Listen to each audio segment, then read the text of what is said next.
It was a cold night and she was walking on the streets alone.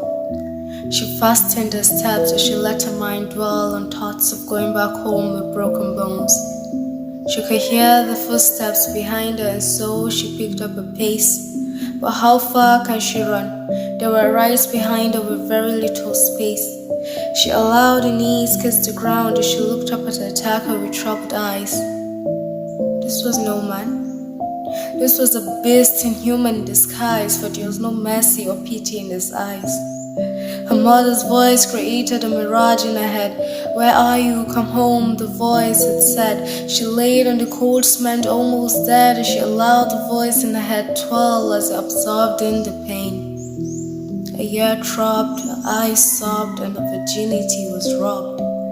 The human beast had scarred her melanoid skin and turned the flower-patterned dress into a rag filled with tearful memories. How sad it is indeed. Sad that women have to fall victims of men's greed, victims of rape with only a narrow escape, for the streets are filled with boys who forgot the morals they should have never forgotten.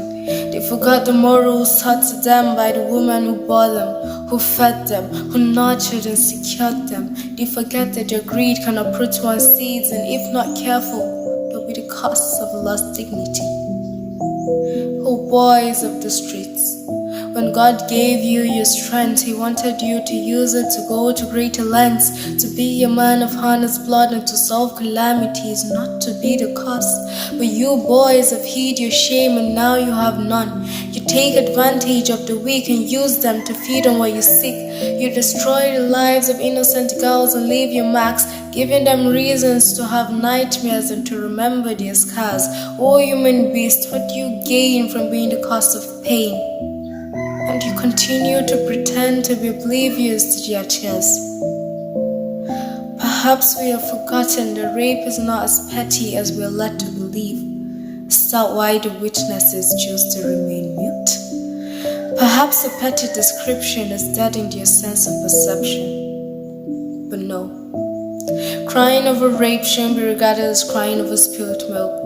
It shouldn't be shoved in a sack because this is a deed that occurs back to back. If rape could speak, it wouldn't sing, it will scream till your eardrums burst, because that is how much pain this abuse costs.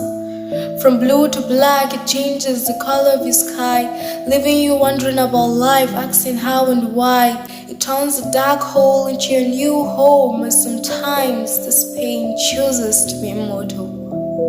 We can all call against this abuse, and we don't need capes, for the enemy here is clear.